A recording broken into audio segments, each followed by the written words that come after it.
is falling on the children of Israel.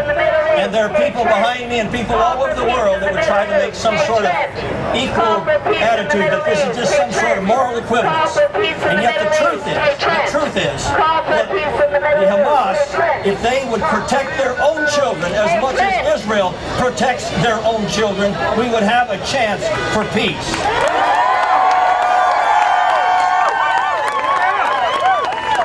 The best hope for peace in the Middle East is for Hamas and the terrorist groups of the world to understand that Israel is here to stay forever.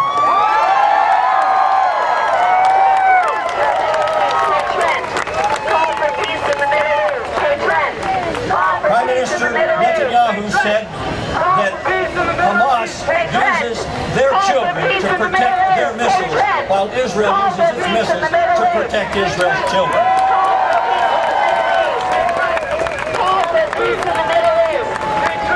You know, we all talk about how important America is to Israel. We all do that all the time. But I think one of the great things that we overlook is how important Israel is to America.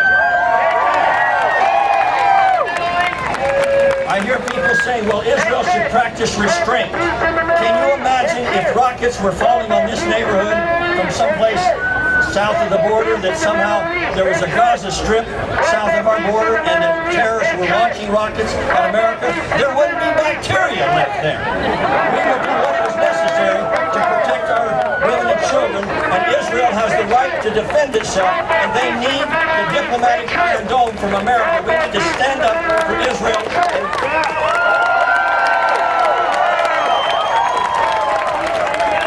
It's also time that the human rights groups will stand up and find their tongue and show what is happening in Israel, where Hamas is using children as human shields.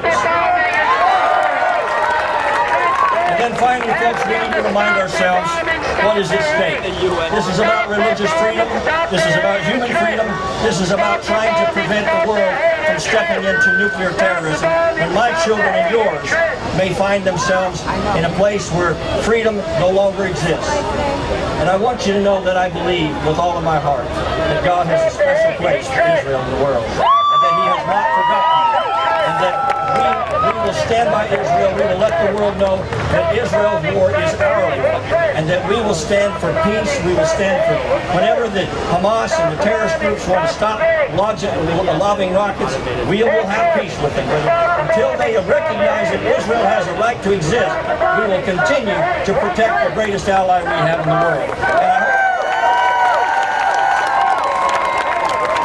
And I hope the President and our administration will find their tongue and tell the story of what really is happening in Israel today. And by the grace of God, may the light of God's peace shine down on the streets of Jerusalem forever.